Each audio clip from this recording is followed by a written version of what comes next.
अस्सलाम वालेकुम फ्रेंड्स, आप देख रहे हैं यूट्यूब चैनल डिजिटल टीचर और मैं हूं Mohammad Nadeem. Friends, Microsoft Word के वीडियो लेक्चर्स की सीरीज़ में आज की इस वीडियो में हम पढ़ने जा रहे हैं होम टैब के बारे में। आप होम टैब के ज़रिए अपने डॉक्यूमेंट में लिखे हुए टेक्स्ट को फॉर्मेट वगैरह कर सकते हैं। जब आप होम टैब को क्लिक करते हैं तो आपको नीचे मुख्तलिफ ग्रुप्स मिलते हैं। यहाँ क्लिपबोर्ड का ग्रुप है, फ़ॉन्ट का ग्रुप है, पैराग्राफ का ग्रुप है, इसी तरह स्टाइल और एडिटिंग वगैरह। हम क्लिपबोर्ड से शुरू करते हैं। किसी भी पैराग्राफ को या किसी भी लाइन को अगर आप फॉर्मेट करना चाहते हैं तो उसके लिए आपको उसको सिलेक्ट करना पड़ेगा। अगर आप किसी पैराग्राफ या लाइन को सिलेक्ट नहीं करते तो उस वक्त तक आप उस पर फॉर्मेटिंग अप्लाई नहीं कर सकते। आप अपने डॉक्यूमेंट में मौजूद पैराग्राफ या एक लाइन को मुख्तलिफ तरीक़ों से सिलेक्ट कर सकते हैं। डॉक्यूमेंट में मौजूद पूरे टेक्स्ट को सिलेक्ट करने के लिए आप कीबोर्ड की मदद से कंट्रोल ए प्रेस करेंगे तो आपका सारा टेक्स्ट जो है वो सिलेक्ट हो जाएगा। इसके अलावा अगर आप तमाम टेक्स्ट सिलेक्ट करना चाहते हैं तो आप यहाँ सिलेक्ट में जाओगे और सिलेक्ट ऑल पे क्लिक कर दोगे। इस तरह भी सारा टेक्स्ट जो है वो सिलेक्ट हो जाएगा। अगर आप किसी मखसूस लाइन को सिलेक्ट करना चाहते हैं तो आप उस मखसूस लाइन को माउस की मदद से भी सिलेक्ट कर सकते हैं। आप उस लाइन के आखिर पे क्लिक करें और माउस का लेफ़्ट बटन प्रेस करके उसको ड्रैग करते जाएं जहां तक आपने सेलेक्ट करना है। लाइन के दरमियान में से या पैराग्राफ के दरमियान में से कोई वर्ड सेलेक्ट करना चाहते हैं तो आप उस वर्ड के करीब क्लिक करें और माउस की मदद से लेफ़्ट बटन प्रेस करके उसको सिलेक्ट कर लें। अगर आप लाइन के एंड पे हैं और लाइन के शुरू तक सिलेक्ट करना चाहते हैं तो आप कीबोर्ड से शिफ्ट बटन प्रेस करोगे और कीबोर्ड से ही होम बटन प्रेस कर दोगे। इस तरह ये पूरी लाइन सेलेक्ट हो जाएगी। अगर आप लाइन के शुरू में हैं और एंड तक सिलेक्ट करना चाहते हैं तो आप शिफ्ट बटन प्रेस करोगे और एंड बटन प्रेस कर दोगे। इस तरह पूरी लाइन सेलेक्ट हो जाएगी। अगर आप पैराग्राफ के एंड पे हैं और पैराग्राफ को शुरू तक सिलेक्ट करना चाहते हैं तो आप कीबोर्ड से शिफ्ट बटन प्रेस कर लोगे और अप एरो की प्रेस करते जाओगे। इस तरह आप पैराग्राफ को सिलेक्ट कर सकते हैं। तो चलिए दोबारा क्लिपबोर्ड में चलते हैं। यहाँ पहली कमांड देखें, कट आपको नज़र आ रही है। अगर आप अपने डॉक्यूमेंट में से किसी टेक्स्ट को मूव करवाना चाहते हैं किसी दूसरी जगह तो उसके लिए आपको दो ऑप्शंस मिलेंगी, एक कट की और एक कॉपी की।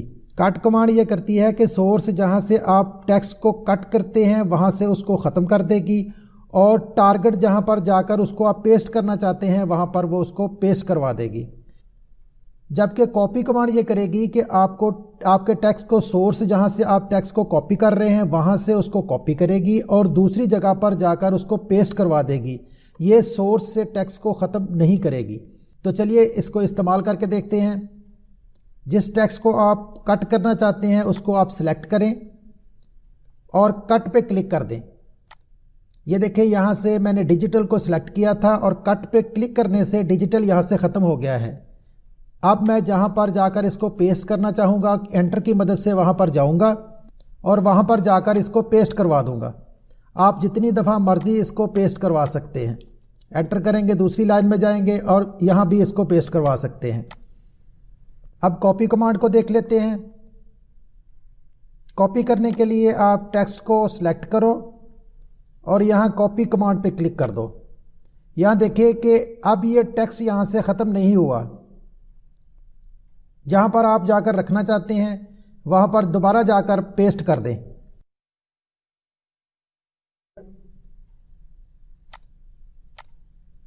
इस तरह ये टेक्स्ट यहाँ पेस्ट हो जाएगा। आपने गौर किया कि जब मैंने कट किया था तो उस वक्त मेरे पास डिजिटल पेस्ट के लिए अवेलेबल था। अब मैंने कॉपी किया है तो मेरे पास टीचर अवेलेबल है पेस्ट करने के लिए।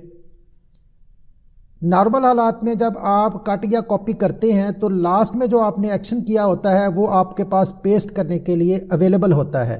अगर आप चाहते हैं कि जितना भी कॉपी या कट किया हुआ टेक्स्ट आपको दोबारा मिल जाए तो उसके लिए आप यहाँ क्लिपबोर्ड पे क्लिक करोगे।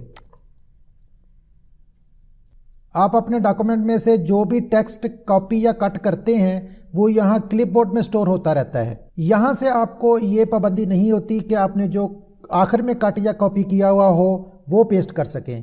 यहाँ से आप कोई भी टेक्स्ट पेस्ट करवा सकते हैं।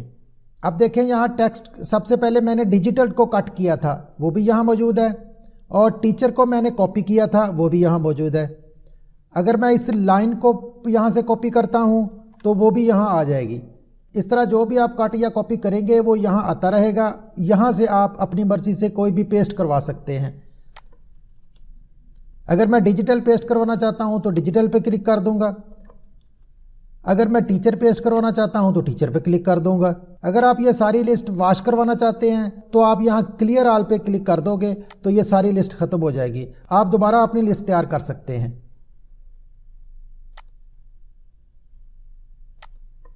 अगर आप अपने डॉक्यूमेंट में मौजूद किसी टेक्स्ट का साइज़ बड़ा करना चाहते हैं, कलर चेंज करना चाहते हैं या उसका स्टाइल चेंज करना चाहते हैं तो उसके लिए आपको उस टेक्स्ट को सिलेक्ट करना पड़ेगा। यहाँ अगर क्लिक करेंगे तो यहाँ से आपको मुख्तलिफ साइज़ मिल जाएंगे। आप कोई किसी एक साइज़ पे क्लिक करें तो वो उस साइज़ का हो जाएगा। अगर आप यहाँ से इन साइज़ में से कोई साइज़ नहीं सिलेक्ट करना चाहते तो आप यहाँ से ख़ुद भी लिख सकते हो। इस तरह कोई भी साइज़ आप इसका रख सकते हो।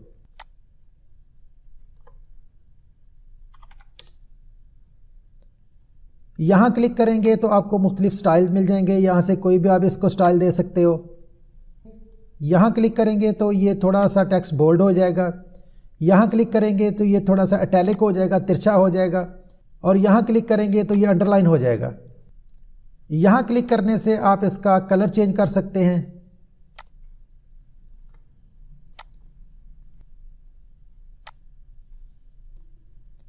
ये चेंज केस के लिए है। अगर आप लोअर केस पे क्लिक करेंगे तो आपका सेंटेंस लोअर केस में लिखा जाएगा। अगर आप दोबारा यहाँ आते हैं तो और अपर केस पे क्लिक करते हैं तो आपका सेंटेंस अपर केस में लिखा जाएगा। अगर आप यहाँ कैपिटलाइज ईच वर्ड पे क्लिक करते हैं तो हर वर्ड का जो है वो पहला लेटर कैपिटल हो जाएगा। अगर आप यहाँ टॉगल केस पे क्लिक करते हैं तो हर वर्ड का पहला करैक्टर छोटा हो जाएगा। दोबारा अगर आप यहाँ सेंटेंस केस पे क्लिक करते हैं तो आपके सेंटेंस का पहला करैक्टर बड़ा हो जाएगा। अगर आप यहाँ क्लिक करेंगे तो फ़ॉन्ट साइज़ इंक्रीज़ होता जाएगा। अगर आप यहाँ क्लिक करेंगे तो फ़ॉन्ट साइज़ डिक्रीज़ होता जाएगा। अगर आप पावर या बेस की शक्ल में लिखना चाहते हैं तो वो भी लिख सकते हैं।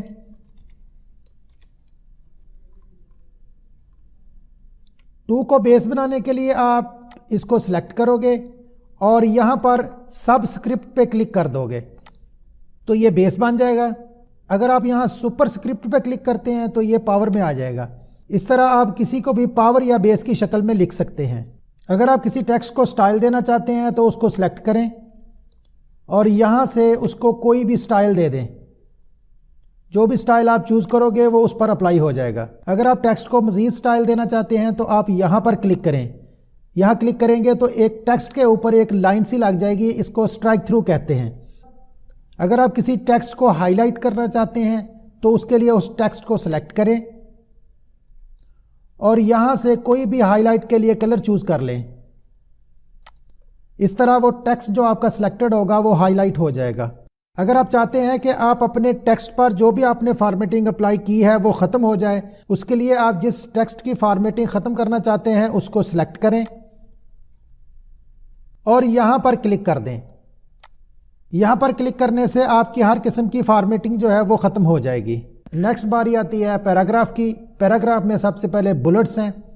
अगर आपने कोई लिस्ट टाइप की है और उस पर बुलेट्स अप्लाई करना चाहते हैं तो आप उस लिस्ट को सिलेक्ट करो और यहाँ से उस पर बुलेट्स अप्लाई कर दो। इस तरह आप उस पर कोई भी बुलेट्स अप्लाई कर सकते हैं। आप इन बुलेट्स का स्टाइल भी चेंज कर सकते हैं। यहाँ पर क्लिक करेंगे तो मुख्तलिफ स्टाइल आपको मिल जाएंगे। यहाँ से कोई भी स्टाइल उसको लगा दो। जब आप एंटर करोगे, नया कोई पॉइंट लिखोगे तो उस वक्त उसको खुद ब खुद बुलेट्स अप्लाई होते जाएंगे। अगर आप बुलेट्स अप्लाई नहीं करना चाहते हैं तो एक दफ़ा फिर एंटर दबा देंगे तो ये बुलेट्स लगने बंद हो जाएंगे। आप इन बुलेट्स को नंबर्स या ABC की शक्ल में भी लगा सकते हैं। उसके लिए आप इसको सिलेक्ट करें और यहाँ से कोई भी नंबर स्टाइल या ABC जो भी आप उसको बुलेट्स लगाना चाहते हैं वो यहाँ से सिलेक्ट करें तो वो इस पर अप्लाई हो जाएंगे। अगर आप इन दिए गए बुलेट्स के अलावा कोई और बुलेट्स अप्लाई करना चाहते हैं तो वो भी कर सकते हैं। उसके लिए आप यहाँ पर क्लिक करें। यहाँ से आप सिंबल्स एज अ बुलेट इस्तेमाल कर सकते हैं। कोई पिक्चर आपके कंप्यूटर में पड़ी है वो भी एज अ बुलेट इस्तेमाल कर सकते हैं। कोई फ़ॉन्ट इस्तेमाल कर सकते हैं। यहाँ से लेकर हम यहाँ से कोई सिंबल इस पर अप्लाई करके देखते हैं। यहाँ से कोई भी सिंबल चूज़ करें और उसको एज अ बुलेट इस्तेमाल कर लें। ओके करेंगे तो वो सिंबल जो होगा वो एज अ बुलेट यहाँ पर अप्लाई हो जाएगा। अगर आप कोई सब लिस्ट टाइप करना चाहते हैं तो वो भी कर सकते हैं। सब लिस्ट टाइप करने के लिए आप यहाँ पर क्लिक करें और यहाँ से कोई भी स्टाइल ले लें। मेन हेडिंग यहाँ पर लिखें, फिर एंटर दबा दें। अब आप मेन हेडिंग के पॉइंट टाइप करना चाहते हैं तो आप कीबोर्ड से टैब बटन प्रेस करें तो इस तरह आपके स्टाइल चेंज हो जाएगा। तो आप यहाँ पर वो पॉइंट लिखें और फिर दोबारा मेन हेडिंग लिखना चाहते हैं तो कीबोर्ड की मदद से शिफ्ट टैब इस्तेमाल करें तो इस तरह मेन हेडिंग आपके पास आ जाएगी। आप यहाँ से मेन हेडिंग दें, फिर एंटर करें। यहाँ पर इस मेन हेडिंग के पॉइंट लिखना चाहते हैं तो आप कीबोर्ड से टैब बटन इस्तेमाल करें, इसके पॉइंट्स लिखें। दोबारा मेन हेडिंग लिखना चाहते हैं तो आप कीबोर्ड से शिफ्ट टैब इस्तेमाल करें तो मेन हेडिंग आपके पास आ जाएगी। आप यहाँ से मेन हेडिंग दे सकते हैं। इस तरह आप सब लिस्ट टाइप कर सकते हैं।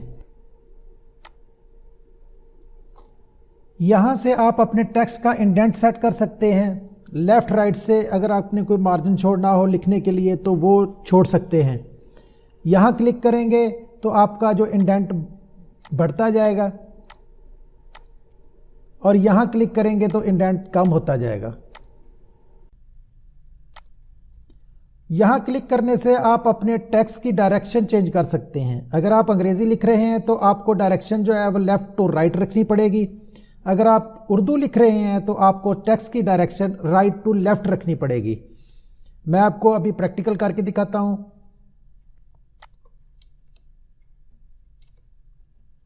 अब चूंकि मैं अंग्रेज़ी लिख रहा हूँ तो मेरे पास टेक्स्ट की direction left to right select है।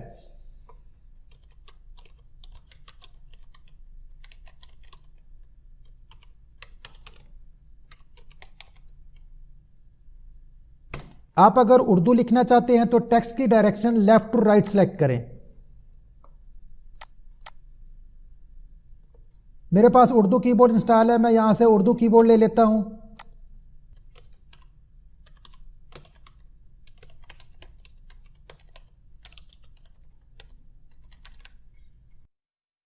उर्दू लिखाई के लिए मुख्तलिफ स्टाइल्स अवेलेबल होते हैं। आप अपनी तहरीर का स्टाइल भी चेंज कर सकते हैं। मैं इस वक्त इसका स्टाइल जमील नूरी नस्ताली कर रहा हूं।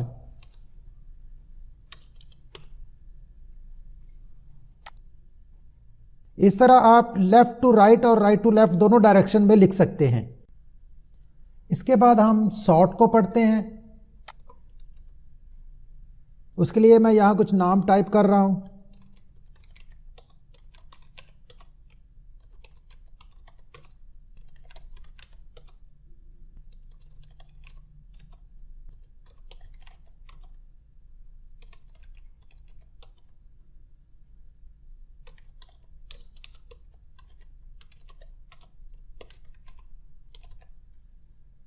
अगर आप चाहते हैं कि ये जो नाम आपने टाइप किए हैं ये असेंडिंग या डिसेंडिंग ऑर्डर में आ जाए तो उसके लिए आपको इनको सिलेक्ट करना पड़ेगा। मैं थोड़ा सा जूम कर लूं। करने के बाद फिर आप यहां जाएं और यहां से आपको असेंडिंग और डिसेंडिंग की ऑप्शंस मिलेंगी। यहां से अगर आप डिसेंडिंग ऑर्डर पे क्लिक करते हैं तो आपके नामों की तरतीब डिसेंडिंग ऑर्डर में आ जाएगी और दोबारा यहाँ अगर आप असेंडिंग ऑर्डर पे क्लिक करते हैं तो आपके नामों की जो तरतीब है वो असेंडिंग ऑर्डर में लग जाएगी। यहाँ पर क्लिक करके आप अपने डॉक्यूमेंट में या पहले से तैयार की गई किसी भी डॉक्यूमेंट में जो फॉर्मेटिंग की गई होगी वो आप चेक कर सकते हैं।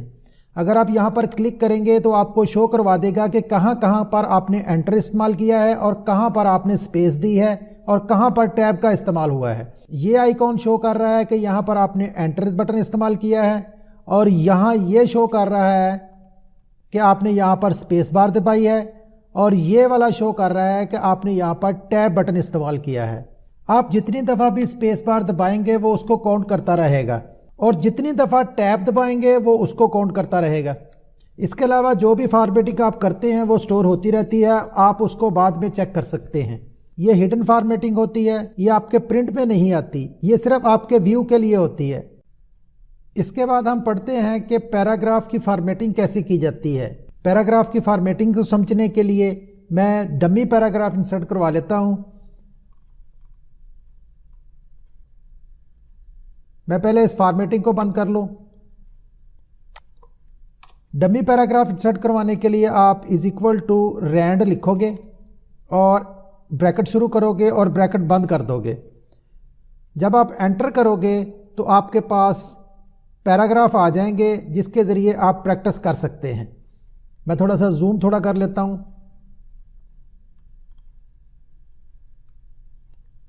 जिस पैराग्राफ की आप फॉर्मेटिंग करना चाहते हैं उसको आप सिलेक्ट करें। अलाइनमेंट सेट करने के लिए आप यहां जाएंगे। इस वक्त पैराग्राफ की अलाइनमेंट लेफ्ट है, यहां क्लिक करेंगे तो पैराग्राफ की अलाइनमेंट सेंटर हो जाएगी। यहां क्लिक करेंगे तो पैराग्राफ की अलाइनमेंट राइट हो जाएगी और यहां क्लिक करेंगे तो आपको मजीद ऑप्शंस मिल जाएंगी। यहां क्लिक करेंगे तो जस्टिफाई हो जाएगा, यहां क्लिक करेंगे तो जस्टिफाई मीडियम हो जाएगा, वर्ड्स के दरमियान थोड़ी सी स्पेस ज़्यादा हो जाएगी।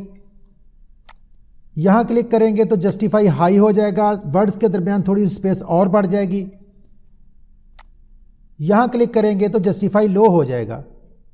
अगर आप पैराग्राफ की लाइंस के दरमियान स्पेस बढ़ाना चाहते हैं तो यहां से आप उसकी स्पेस बढ़ा भी सकते हैं। इस वक्त 1.15 स्पेस है, जितनी भी आप करना चाहते हैं वो सिलेक्ट करें तो लाइनों के दरमियान स्पेस उतनी हो जाएगी। अगर आप अपने पैराग्राफ को कोई शेड देना चाहते हैं तो आप यहां से कोई उसको शेड भी दे सकते हैं। अगर आप किसी पैराग्राफ को बॉर्डर लगाना चाहते हैं तो वो भी लगा सकते हैं। जिस पैराग्राफ को आप बॉर्डर लगाना चाहते हैं उसको सिलेक्ट करें और यहाँ पर आएँ। यहाँ पर आपको मुख्तलिफ ऑप्शंस मिलेंगी। ये बॉटम पे बॉर्डर लग जाएगा, ये टॉप पे बॉर्डर लग जाएगा, ये लेफ़्ट पे बॉर्डर लग जाएगा, राइट पे बॉर्डर लग जाएगा। अगर नई बॉर्डर लगाना चाहते हैं तो नो बॉर्डर पे क्लिक करेंगे। चारों तरफ बॉर्डर लगाना चाहते हैं तो आप यहाँ क्लिक कर दें। इस तरह पैराग्राफ को बॉर्डर लग जाएगा। पैराग्राफ के बाद बारी आती है स्टाइल्स की। यहाँ हम पढ़ने जा रहे हैं हेडिंग्स को। तो हेडिंग्स को पढ़ने से पहले मैं इस सारे डाटे को वॉश कर रहा हूं क्योंकि इसकी अभी हमें ज़रूरत नहीं है। हम हेडिंग्स को समझने के लिए हर पेज पर कोई हेडिंग लिख लेते हैं। फ़र्ज़ करें आप कोई बुक टाइप कर रहे हैं और उसके बहुत सारे चैप्टर्स हैं, हम हर एक चैप्टर की एक हेडिंग लिख लेते हैं।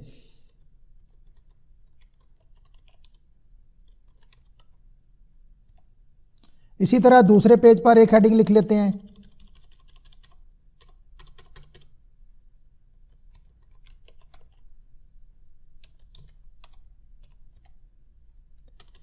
इसी तरह एक और पेज ले लेते हैं, वहाँ पर भी चैप्टर 3 की हेडिंग लिख लेते हैं।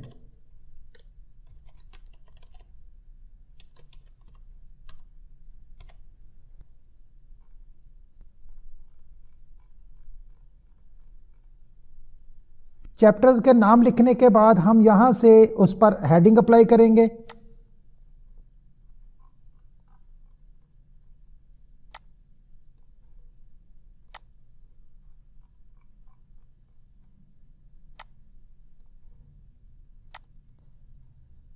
मैं इस वक्त हेडिंग 1 अप्लाई कर रहा हूं। अगर आपके पास चैप्टर नंबर के अलावा कोई सब हेडिंग भी है तो आप यहां से हेडिंग 2 भी अप्लाई कर सकते हैं।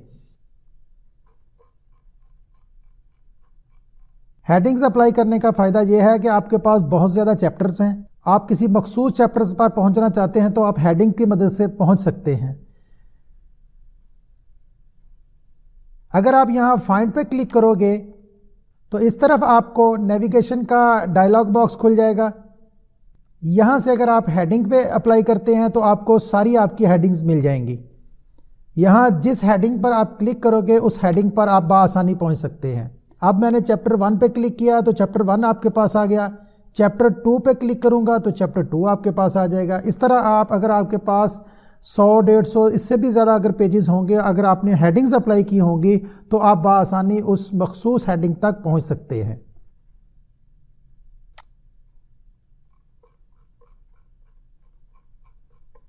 अगर आप अपने डॉक्यूमेंट में से कोई वर्ड तलाश करना चाहते हैं तो उसके लिए आप फाइंड कमांड इस्तेमाल करते हैं। फाइंड कमांड को पढ़ने से पहले मैं यहाँ कुछ टेक्स्ट टाइप कर लेता हूँ।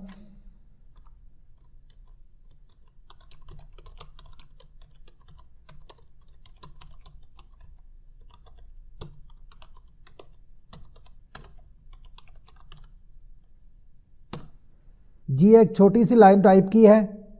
यहाँ पर अगर आप कोई करेक्शन इसमें करना चाहते हैं तो वो आसानी कर सकते हैं। लेकिन अगर आपके पास कोई 8-10 पेजेस का डॉक्यूमेंट हो उसमें कोई करेक्शन करनी पड़ जाए या कोई वर्ड तलाश करना पड़ जाए तो आप फाइंड कमांड के ज़रिए वो वर्ड तलाश कर सकते हैं। मैं इसी टेक्स्ट को कॉपी करके पेस्ट कर लेता हूं ताकि हमारा डॉक्यूमेंट थोड़ा सा बड़ा बन जाए।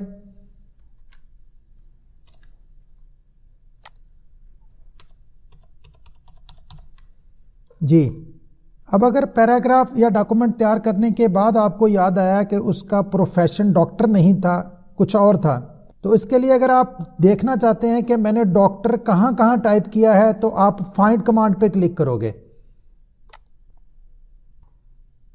यहां पर आप लिखोगे जो भी आप वर्ड तलाश करना चाहते हैं। यहां देखिए मैंने डॉक्टर लिखा और जहां जहां मेरे डॉक्यूमेंट में डॉक्टर था उसने वो उसको सिलेक्ट कर लिया है। अब अगर इस डॉक्टर को मैं रिप्लेस करना चाहता हूं तो यहां रिप्लेस कमांड पे क्लिक करूंगा और यहां पर जो वर्ड मैं रिप्लेस करना चाहता हूं वो लिख दूंगा। अगर रिप्लेस पे क्लिक करूंगा तो जो एक सिलेक्टेड होगा उसको रिप्लेस कर देगा। अगर रिप्लेस ऑल पे क्लिक करूंगा तो जहां जहां मेरे डॉक्यूमेंट में डॉक्टर लिखा होगा वहां वहां पर उसको टीचर कर देगा। ये देखें, all done, we made 8 replacements. 8 जगह पर उसको डॉक्टर लिखा हुआ नजर आया, वहां पर उसने उसको टीचर कर दिया है। यहां आप चेक कर सकते हैं जहां जहां पर आपका डॉक्टर लिखा हुआ था वहां वहां पर टीचर हो गया है। अगर आप अपने डॉक्यूमेंट में मौजूद तमाम टेक्स्ट को सिलेक्ट करना चाहते हैं तो आप यहां सिलेक्ट पे क्लिक करोगे और यहां सिलेक्ट ऑल पे क्लिक करोगे तो आपके डॉक्यूमेंट में मौजूद तमाम टेक्स्ट जो है वो सिलेक्ट हो जाएगा। जी फ्रेंड्स, आज के इस लेक्चर में हमने होम टैब को डिटेल के साथ पढ़ने की कोशिश की। मैंने कोशिश की कि तमाम कमांड्स क्लियर हो जाएं। अगर कोई कमांड रह गई है तो आप मुझसे कमेंट्स में पूछ सकते हैं। उम्मीद करता हूं कि आपको ये वीडियो पसंद आई होगी। अगर ये वीडियो पसंद आई है तो इसे लाइक और दोस्तों के साथ शेयर ज़रूर कर दें और चैनल को सब्सक्राइब कर लें। सब्सक्राइब बटन के साथ बने हुए बेल आइकन पर ज़रूर क्लिक कर दें ताकि आने वाली वीडियोस के नोटिफिकेशंस आपको मिलते रहें। वीडियो के नीचे कमेंट सेक्शन में कमेंट्स ज़रूर कर दिया करें। आपके कमेंट्स हमारे लिए हौसला अफजाई का बायस हैं।